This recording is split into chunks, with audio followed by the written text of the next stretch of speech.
Olá, você que gosta de diversão e arte, a gente está aqui hoje para uma conversa diferente. A gente vai falar um pouquinho sobre performance.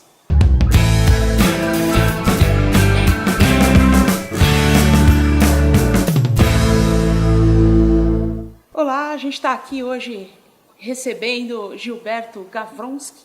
Ele trouxe para São Paulo um espetáculo de performance que é uma proposta bem interessante, que eu queria, antes de falar sobre isso, perguntar para você um pouquinho sobre a concepção dessa ideia, sobre como é que surge esse espetáculo Dama da Noite 3D. Bom, a Dama da Noite 3D surge quase como uma brincadeira já de linguagem, que hoje, né, o teatro, a performance, essa presença por si já é uma forma tridimensional. Mas hoje a gente lida também com essa forma como o cinema se apropriou muito do 3D, que eu jogo com as várias projeções dessa dama que eu venho levando durante tantos anos. Então também é uma dama também que comemora esses 30 anos que eu venho apresentando a Dama da Noite. São essas 3 décadas que essa história está sendo recorrente na minha vida, de eu estar apresentando e levando essa literatura do Caio Fernando Abreu para uma forma mais cênica, uma forma mais performática. 3 décadas trabalhando em cima dessa obra, né, dessa proposta. O que muda aí Mudou muita coisa? Bom, o texto do Caio Fernando Abreu é um conto, então é uma ligação que eu faço entre as artes cênicas com a literatura, e aí já começa a linguagem da performance, né? É uma obra que não é feita para teatro, mas que a teatralidade faz uso da literatura para ela ganhar uma forma plástica, uma forma cênica. E, lógico, o texto surgiu em 1986, foi pela primeira vez publicado no livro Os Dragões Não Conhecem o Paraíso, um conto do Caio Fernando Abreu, e eu transpus ele para uma casa noturna em 1988, que era o Crepúsculo de Cubatão, que era um templo dark que tinha em Copacabana, no Rio de Janeiro, uma casa noturna que pertencia ao Ronald Biggs, que era aquele inglês que assaltou o trem pagador e veio abrir uma boate no Brasil. Eu tinha terminado a CAL, a Casa das Artes Laranjeiras, meu curso de formação de ator, e resolvi fazer essa performance, fui lá e pedi para fazer, acreditando que ele ia me dar um tempo antes da casa abrir, para eu apresentar o meu espetáculo. Ele passou para o gerente, para o Tristan, e o Tristan me disse que num determinado momento, quando ele achasse apropriado, ele pararia as picapes e a pista, ele me dava a pista para eu ter 15 minutos para contar minha história. Nossa, que desafio! E acho que nesse primeiro momento assim, poderia ter sido uma coisa de uma recusa, dizer não quero enfrentar isso, mas acho que isso foi um estímulo, de alguma forma, de eu poder entrar dentro daquele ambiente, quase com aqueles frequentadores que não estariam habitando o edifício teatral, para falar de uma questão de vida noturna e busca de príncipe encantado numa grande metrópole, na noite, essa vida da noite do underground naquela casa, né? Eram anos 80, aquilo, e surgiu aquela figura que a gente denominou, criou até o nome para essa personagem, que é a Dana Avalon, e que é quem faz a Dama da Noite. Então assim, eu empresto o meu corpo de Gilberto Gawronski para Dana Avalon ganhar um espaço e entrar nessa casa noturna. Lógico que hoje, tantos anos passados, 30 anos passados do início de onde a dama foi criada como forma de literatura, e 28 como uma forma performática, surgiu esse convite para apresentar novamente esse texto, e eu acho que hoje estamos em outros tempos, então muita coisa mudou. Então eu acho que eu posso usar dessa linguagem toda pós-dramática para poder também contar essa trajetória ao mesmo tempo que eu apresento essa personagem com as possibilidades de projeção, de tecnologia, que isso tudo está cada vez mais sendo inserido dentro da feitura cênica, né? Então eu acho que tem esse processo todo, e tem também, assim, eu acho uma outra dimensão que se a gente sabe, né, na Dama da Noite, pela primeira vez, a sigla AIDS foi impressa na literatura brasileira. E a AIDS, apesar dela ainda continuar existindo, ela mudou muito na forma comportamental e a forma como ela pode sensibilizar uma plateia, né? De qualquer forma, ainda continuam inúmeras perdas, né? Eu me sinto um sobrevivente, ainda estar aqui contando essa história. E Espero que ela fique obsoleta rapidamente, que não tenha mais motivo para eu contar, a não sei como uma pesquisa histórica. Mas eu acho que ainda hoje ela é pertinente, ela ainda está falando, as pessoas ainda estão buscando alguma forma de prazer na sua busca, no seu encontro do príncipe encantado, seja nesse período que vivemos hoje. A dama já foi uma mulher no início, a figura era muito inspirada na figura feminina, havia uma tentativa de reprodução em mim, no meu corpo, de uma feminilidade levada ao extremo, assim, com figuras emblemáticas que a gente buscava na questão gestual, que era Jessica Lange, a Beatrice Daly, que fazia Betty Blue, a Jeanne Moreau no Querelle. Depois ela já virou uma figura mais andrógena nos anos 90, a androginia já começou a ganhar um lugar, a figura da drag queen começou a fazer parte do imaginário. Isso não tinha antes, né? Hoje eu acho que já é possível eu entrar aqui de homem, contar essa dama da noite e a mulher poder se identificar, o homem poder se identificar. E diz que eu pago bebida, comida, dormida, pago foda também, se for preciso. Então eu acho que essa transmutação do gênero, e hoje a gente fala a grande revolução, está nesse lugar, eu já posso me permitir a fazer de uma camisa de colarinho uma dama da noite e achar que ela pode ser tão potente quanto toda aquela outra maquiagem, toda aquela produção mais ligada ao universo feminino que algum dia ela já usou.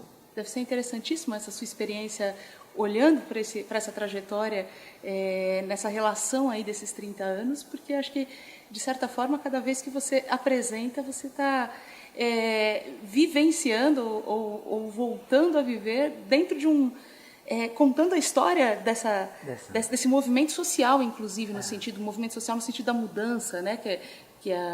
Dos olhares, dos aparatos, de tudo que está em volta e da relação, inclusive, com a temática, com a proposta, né? De como isso avança ou não dentro das leituras sociais. Como muda, né? O que é avanço, né? Assim, acho que a própria mudança por si, ela já faz um lugar de reflexão e um lugar onde ela tem que ser inserido dentro da arte performática. Hoje o Caio faz 68 anos. Eu jamais pensaria estar em São Paulo e estar comemorando o aniversário do Caio dessa forma. Mas, e também, eu jamais consigo entender que já se passaram 20 anos que ele não está mais aqui de corpo presente, né? Mas, ao mesmo tempo também, existe um prazer de reconhecer que o Caio é um fenômeno da internet, uma ferramenta que ele sequer conheceu. Sim, né? E a literatura dele está presente ainda dentro desse lugar. Né? Que eu ainda posso estar aqui falando não só com os reminiscentes, com os sobreviventes daquele período, mas eu posso estar falando com uma nova geração que está aqui, que está interessada, que está procurando e tentando e conseguindo se entender, da mesma forma que eu, quase muito como um adolescente, me senti acompanhado na hora que eu descobri o Caio Fernando Abreu, o autor, o escritor. Depois veio ser meu amigo, veio ser um parceiro de trabalho, de tudo, mas na minha adolescência, descobrir os Morangos Mofados fez toda a diferença. Né? Eu sou um filho dessa geração. A minha arte, a arte da performance, a arte do teatro, é uma arte muito efêmera. Né? Por máximo que a gente tente registrar através de vídeos, dessas possibilidades aqui que a tecnologia pode nos oferecer, eu só posso continuar existindo de alguma forma como um artista por quem for um testemunho do meu olhar e que vai passar isso como uma linguagem de oralidade para alguém.